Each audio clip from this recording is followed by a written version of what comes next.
Hola, muchas gracias y ante todo no necesito ser la anfitriona, que no tengo todos los enlaces y las cosas de las que voy a hablar las tengo luego en un PDF que os pasaré por el chat, así que en principio no tengo, al ser una presentación tan corta no tengo pensado hacer un PowerPoint o algo así.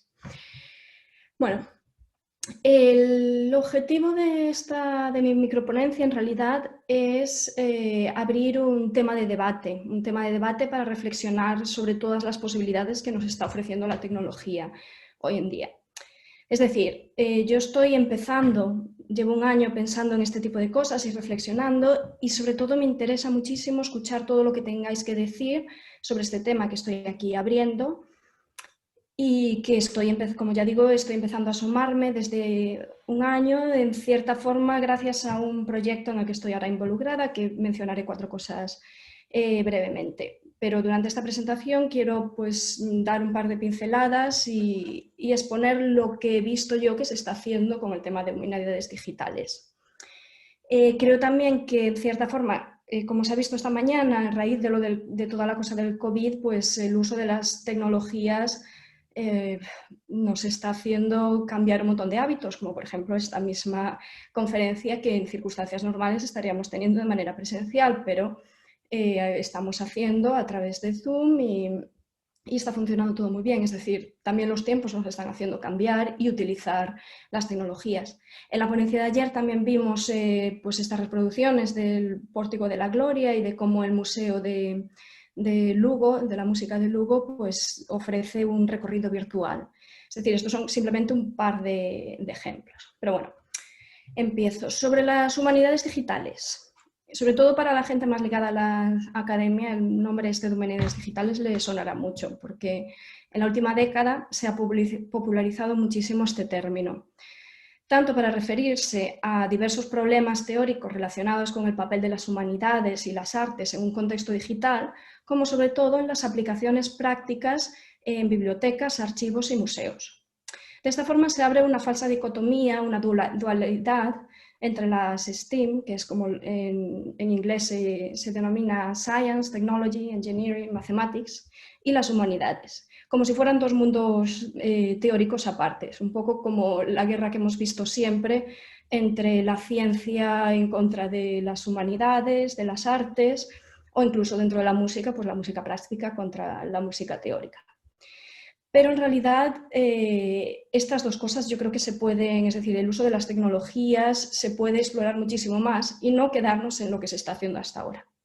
¿Y qué es lo que se ha hecho hasta ahora? Por lo que he visto yo, y si me equivoco y hay más proyectos, pues decírmelo, yo lo que he visto es que se está centrando todo en la digitalización en las artes y en las humanidades, que es una cosa muy, muy importante, sin duda, y sobre todo pues, desde el punto de vista de los museos, es imprescindible tener materiales digitalizados que permiten un acceso generalizado a las fuentes históricas a través de Internet. Es decir, yo prefiero vivir en un mundo donde a golpe de clic puedo tener más o menos manuscritos y libros y diccionarios que de otra manera tendría que desplazarme o confiar en algún tipo de biblioteca privada para conocerlo. Pero, una vez más, yo creo que se puede ir más allá y, de hecho, en esta ponencia lo que quiero es abrir la puerta a que entre todos pensemos más caminos para abrir esta tecnología. Entonces, si me centro en la digitalización, porque bueno, es cierto que esta tecnología nos abre más puertas. Por ejemplo, hace poco habéis compartido que va a salir ahora la 3ª edición del mapa del patrimonio musical, que eso sería un ejemplo de por dónde se pueden ir las cosas, pero no deja de ser un mapa que indica dónde está, bueno, no deja de ser, no le quiero quitar mérito, que indica dónde están, pero las principales colecciones de museos, pero se puede ir más allá.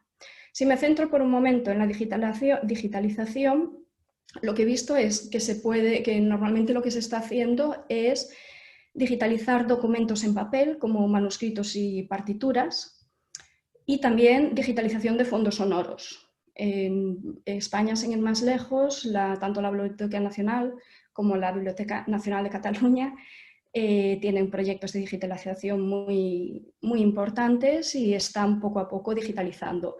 En el tema de manuscritos y partituras está todo muy avanzado, El canto de los soportes sonoros también está bastante avanzado, pero hay más variedades de lo que se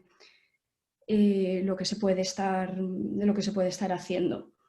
Digitalización de fondos sonoros también es bastante interesante ver lo que están haciendo desde colecciones privadas. Por ejemplo, en España hay varias páginas web y varias gente de flamenco que está haciendo digitalizando, y por digitalizar en muchos casos desde el mundo amateur es sencillamente reproducir y grabar. Muchas veces en YouTube, si nos metemos, hay gente con aparatos antiguos y que está simplemente grabando y exponiéndolo, lo cual yo no lo descartaría por completo, y porque muchas veces me parecen casi más valioso estos documentos vírgenes con todos los fallos que pueden tener que no un CD que ha sido muy editado con unos criterios muchas veces que dejan atrás un montón de cuestiones, eliminándolas pensando que son ruidos o incluso corrigiendo velocidades. Por ejemplo, un ejemplo muy claro es en la reproducción que se ha hecho de la edición de las sinfonías de Beethoven de Furtwängler. Se han adaptado muchas veces los tempos. Si él muchas veces en el tema A utiliza un tempo que contrasta con el tempo del tema B, en la digitalización los que lo han pasado a un CD minimizan estas diferencias. Entonces hay una diferencia incluso de escuchar un vídeo así reproducido de alguna manera desde el disco original en YouTube que te está diciendo fielmente.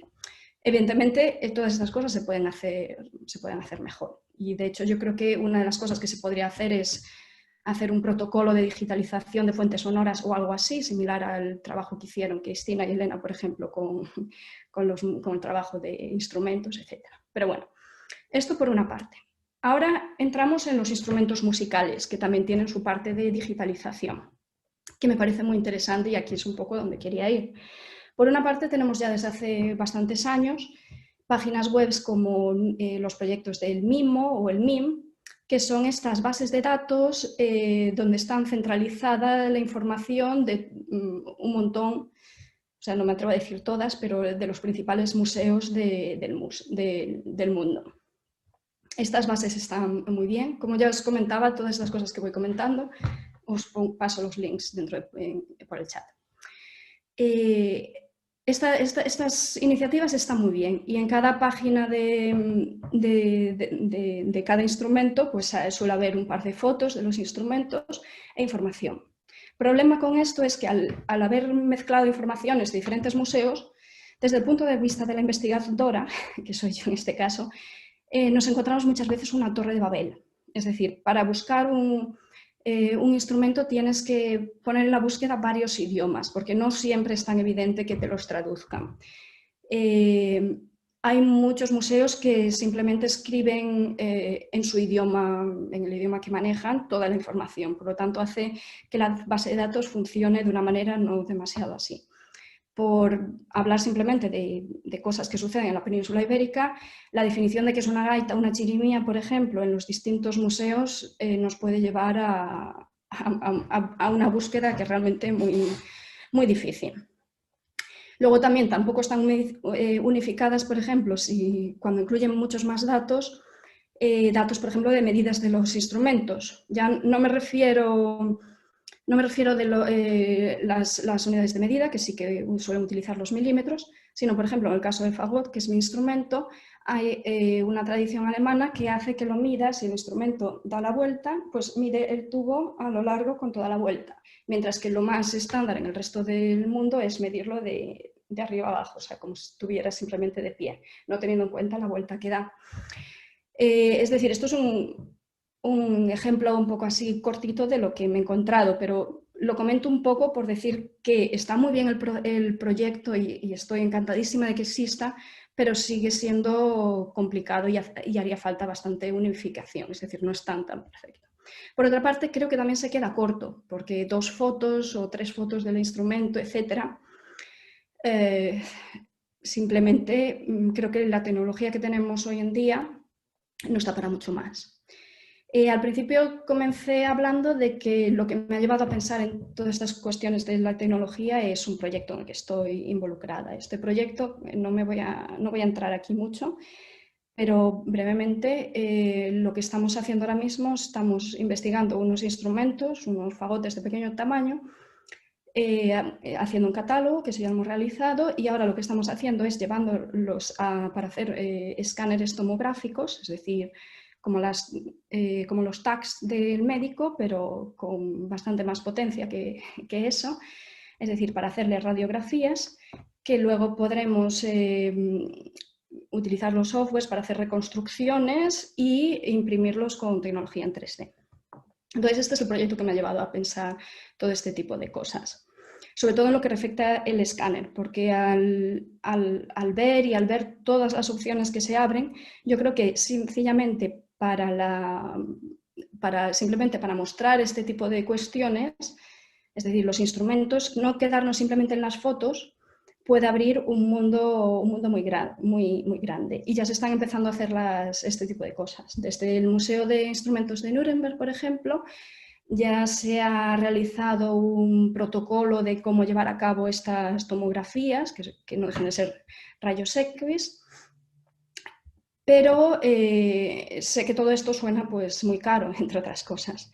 Y lo que quería abrir yo también es que en realidad también hay más tecnologías al alcance bastante más posibles que no sean simplemente el hacer pues, a través de rayos X, como puede ser la técnica de la fotogrametría, que sencillamente consiste en hacer fotos desde muchísimos ángulos y después meter todas esas fotos en un software especial que hace una reconstrucción del instrumento en sí, de manera que cuando lo pones puedes ver y ir rotando y ver la imagen animada en 3D. Yo creo que eso es algo que es bastante más asequible, sobre todo desde que en los últimos años la industria de los videojuegos haya desarrollado un montón de aparatos, etcétera, para verlos, es decir, se pueden emplear máquinas que no son ni tan caras, y muchos de los softwares que reconstruyen estas cosas son softwares libres, es decir, es más que posible. Y todo esto que suena a ciencia ficción, también quería un poco terminar diciendo que en realidad se está haciendo ya. Por ejemplo, en la presentación de Luciano Pérez de ayer se comentó un poco por encima pues, toda la reconstrucción de los instrumentos del Pórtico de la Gloria. Bueno, pues hace unos días, lo que él no mencionó, o unas semanas o este año, a través de la Fundación Barrio de la Maza, han sacado una app móvil, que también os paso el link, que va específicamente sobre todo el trabajo de reconstrucción de todo el Pórtico de la Gloria y de los instrumentos. Y entonces estos instrumentos en app están reproducidos en 3D, no están hechos a base de fotos. Con bases de fotos, la técnica que os comentaba antes, están todos los santos. Pero los instrumentos están hechos, se les ha hecho un modelado en 3D y se puede girar a través de la aplicación. Aparte que han introducido también las melodías de cómo sonaban y también pues, varios ejemplos de pues, las clavijas, etcétera, descripción de los instrumentos. Está hecho solamente pues, con los 19 instrumentos que se han reconstruido, pero sin embargo a mí me parece que esto es un comienzo y es un uso muy brillante de cómo se pueden utilizar las tecnologías, por ejemplo, para mostrar instrumentos musicales. Y este tipo de cosas yo creo que se puede implantar en varios niveles, se puede implantar en los museos, etcétera. Así que yo lo que he querido con esta microponencia es que pensemos entre todos muchas más formas de integrar la tecnología en las humanidades, que no nos quedemos sencillamente en digitalizar manuscritos y que también abramos un poco esta reflexión, sobre todo para la difusión tanto de partituras, manuscritos y de instrumentos musicales para ponerlos en contexto y para presentarlos al público. Y las colecciones de instrumentos y las colecciones virtuales se pueden hacer muchísimas cosas a través de la tecnología de 3D. No tenemos por qué simplemente reducir todo lo que estamos haciendo a un par de fotos y un poco de información. Y con la tecnología sonora, tampoco hay que olvidarnos, también hay una gran puerta a explorar porque hay muchas posibilidades que tenemos para hacer sonar los instrumentos. Y bueno, esto es todo lo que he preparado. Muchas gracias